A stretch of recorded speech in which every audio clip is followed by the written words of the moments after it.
અને માતાજીને પ્રાર્થના કરીએ કે હે માં, અમે કશું જ જાણતા નથી તમારા પાસે.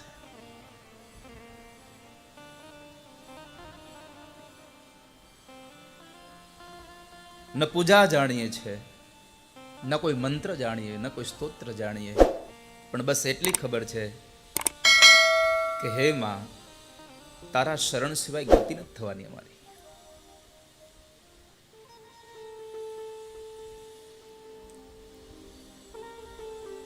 નથી ક્યારે એ તીર્થનું અમે અવગાહન કર્યું,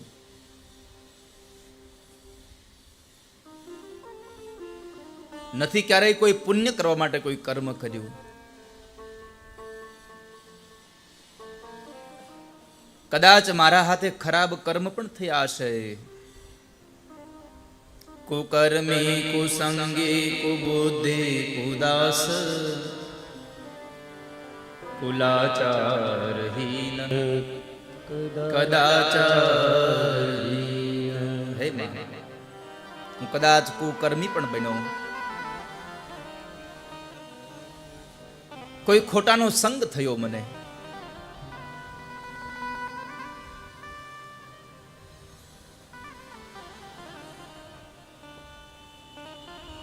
પણ માં, તારા સિવાય મારી કોઈ ગતિ નથી.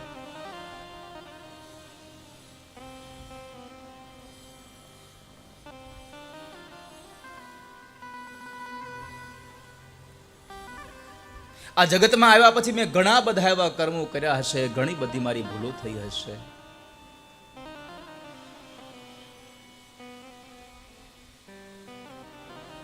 અને આજ એટલો દુખી થયો છું, હું તારી પાસે આવ્યો. રે રે ભવાની બહુ ભૂલ થઈ છે મારી, આ જિંદગી થઈ મને અતિશય દોષો પ્રજાળી સઘળા, તબ છાપ છાપો. મમ પાહિયો ભગવતી ભવ દુઃખ કાપો. હે જોગમાયા, હે ભવાની, હે દુર્ગા,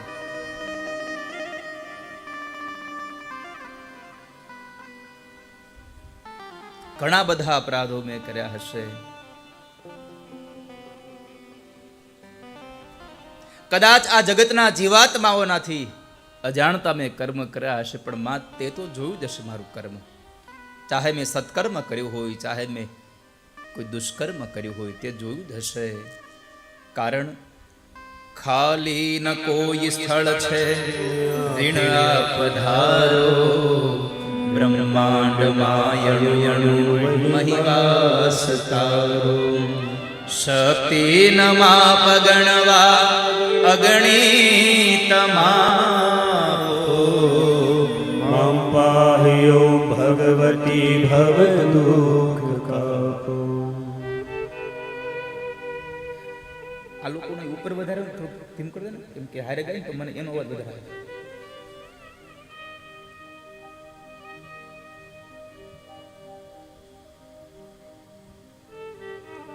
ખાલી ન કોઈ સ્થળ છે વીણવા પધારો.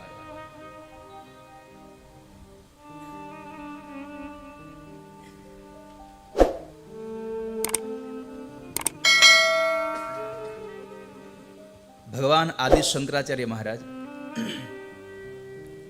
એકેશ્વરવાદ હતા. મેં આગળના દિવસમાં પણ વાત કરી, જે માણસ બીજા કોઈને માને જ નહીં,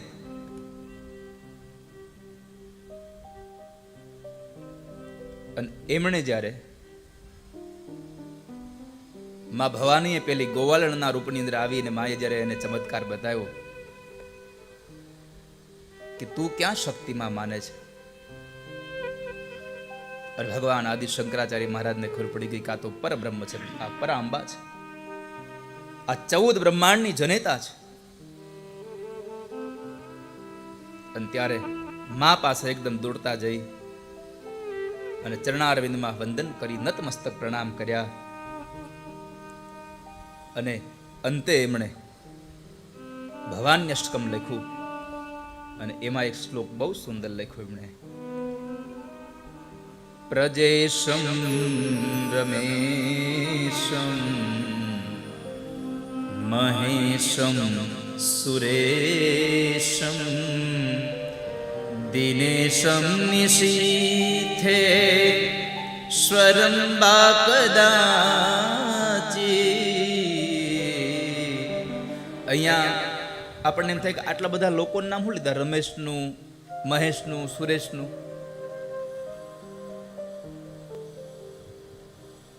આ લૌકિક જગતના કોઈ, વ્યવહારિક જગતના કોઈ એક માણસના નામ નથી. ભગવાન આદિ શંકરાચાર્ય મહારાજ કહે છે કે હે માં, મેં બ્રહ્મા, વિષ્ણુ, શિવ, इंद्र, सूर्य, चंद्र और अन्य किसी भी देवता को मैं जानता नहीं हूं मैं. मां, मुझे मालूम है एक तू ही मुझे शरण देने वाली है, एकमात्र तू ही मेरी गति हो. गतिस्त्वम गतिस्त्वम त्वमेका भगवान.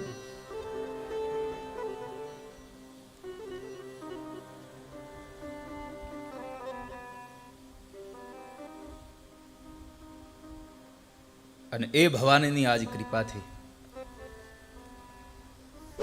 આપણે બધા અહીંયા બેઠા છીએ. આજે ઘણા બધા મહેમાનો, હિંમતનગરથી અમારે શૈલેષભાઈ પણ આજે પધાર્યા છે.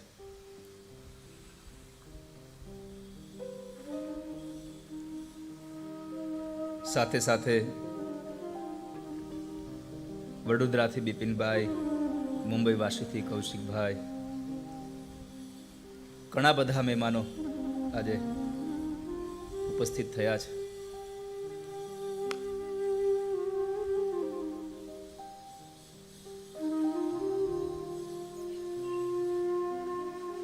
ગઈકાલે મેં એમ કહ્યું હતું કે આવતીકાલે આપણે નંદ મહોત્સવ કરીશું. અને આજે નંદ મહોત્સવ કરીશું પણ ખરા.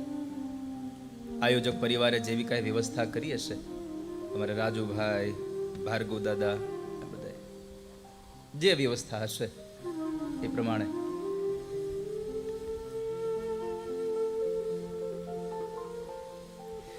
આવતીકાલ કેટલા વાગે થશે એ ખબર નથી મને, પણ આવતીકાલે કથા પ્રારંભ થાય અને કથા વિશ્રામ થાય ત્યાં સુધીમાં મહિષાસુર મર્દિની માં જગદંબાનું કાલે પ્રાગટ્ય થશે.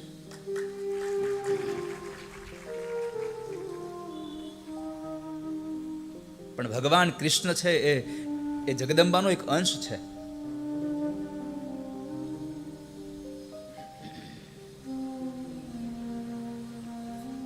એક વખતના સમયે ભગવાન શિવ અને પાર્વતી બે બેઠા છે.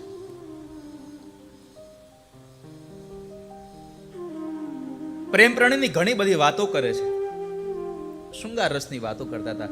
એમાં ભગવાન શિવે કહ્યું, ભવાની તમારે કેટલું સારું નહીં, સ્ત્રીઓને કેટલો શૃંગાર તમને કરવા મળે, કેવું રૂપ તમને મળે.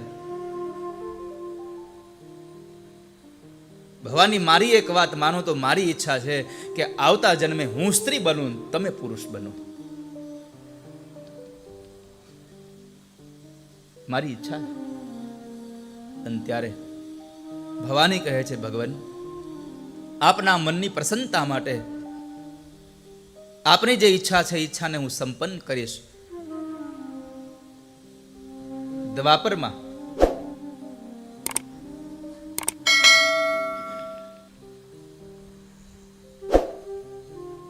વસુદેવ અને દેવકીને ત્યાં જે કૃષ્ણ જન્મશે, કંસનો ઉદ્ધાર કરવા માટે, ધર્મનું સંસ્થાપન કરવા માટે એ કૃષ્ણના અંશ તરીકે હું પ્રગટીશ અને વૃષભાનુને ત્યાં રાધા તરીકે તમે આવજો. ભગવાન શિવ રાધા બન્યા છે. દેવ ભાગવતમાં લખ્યું છે, ભગવાન શિવ રાધા બન્યા છે અને કૃષ્ણ છે સ્વયં માં જગદંબાનો અવતાર છે, એનો અંશ અવતાર છે.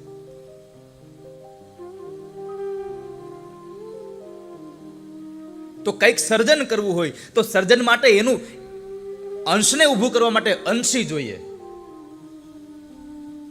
તો આજ મને વળી પાછું એમ થયું કે ભગવાન કૃષ્ણ આવે એની પહેલા લાવ એકવાર માં દુર્ગાને લઈ આવીએ. એટલે આજ કાશીમાં બિરાજમાન જે સુબાહુ નામના રાજાએ કાશીમાં અને સુદર્શન નામના રાજાએ જે અયોધ્યાની અંદર માં દુર્ગાના મંદિરની સ્થાપના કરી આજ દુર્ગાનું પણ પ્રાગટ્ય કરાવી દઉં સાથે. આજ બે પ્રાગટ્યો, માં દુર્ગા અને ભગવાન કૃષ્ણ. પણ દુર્ગાના પ્રાગટ્યની કથા બહુ અદ્ભુત છે આજે. સાથે સાથે આજે બહુ બધી કથાઓ છે. કેટલા લોકો નવરાત્રિના ઉપવાસ કરો છો? જરા હાથ ઊંચો કરો.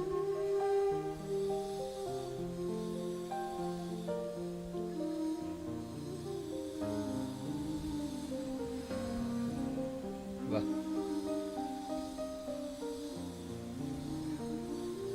ફરાળ વાળા કેટલા છે?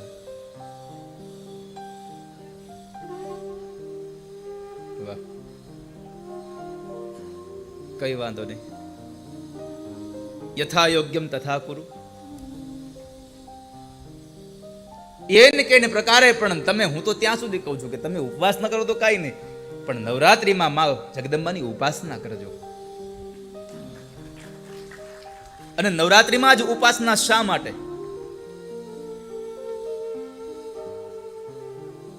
નવરાત્રિમાં ઉપાસના શું કામ?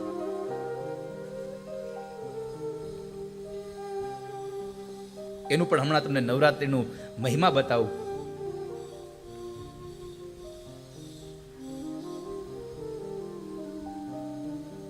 સોનામાં સુગંધ ન ભળી ગઈ, જુઓ તો.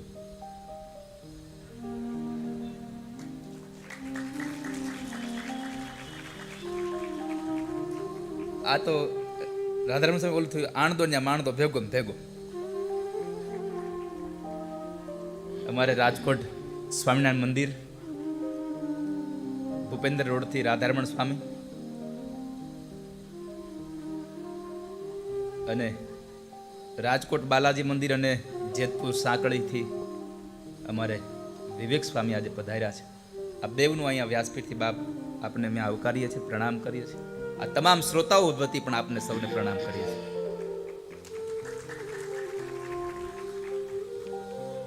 મિલે એસા કોઈ સંત ફકીર જો પહોંચા દે ભવ નદિયા કે તીર.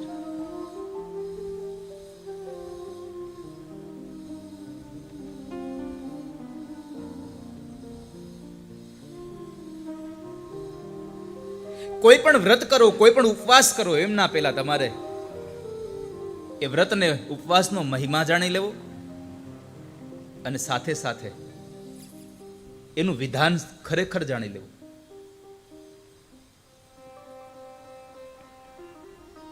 તો ગઈકાલે મેં દ્વિતીય સ્કંદને વિશ્રામ આપ્યો, આજે તૃતીય સ્કંદ જ્યારે પ્રારંભ થાય છે.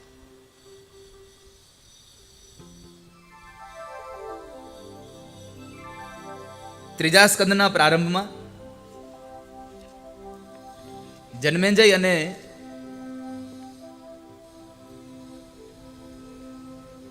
વ્યાસજીનો સંવાદ છે. જન્મેજયનો જે સર્પયજ્ઞ હતો એ ભગવાન વ્યાસે બંધ કરાવ્યો અને દેવ ભાગવતનું આ નહવાન યજ્ઞ અનુષ્ઠાનની એમણે પ્રારંભ કરાવ્યો છે.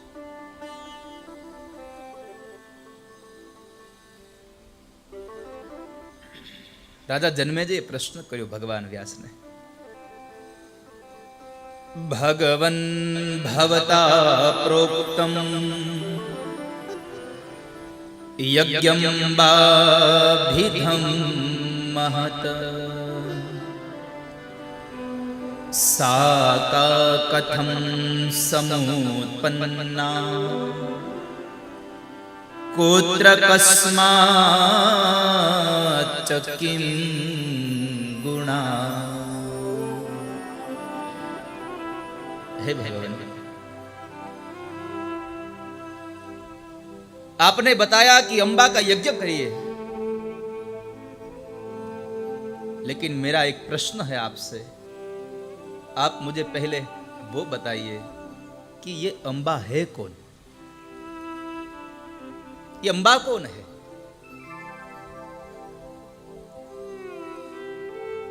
और वो कहां रहती है? किस लिए उसकी उत्पत्ति हुई है? क्यों हुई? कृपा करके आप मुझे मेरे प्रश्नों का आप उत्तर दीजिए.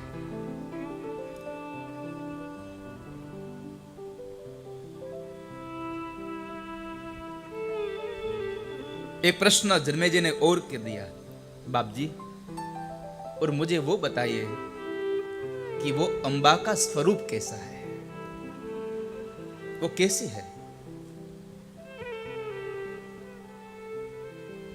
साका कथम समुत्पन्ना कुत्र कस्माच किम गुणा।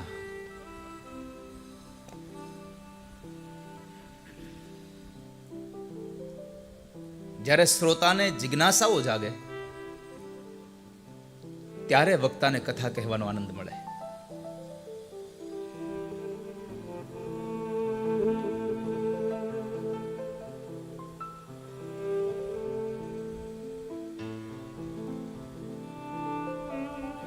તો અંબા કોણ છે?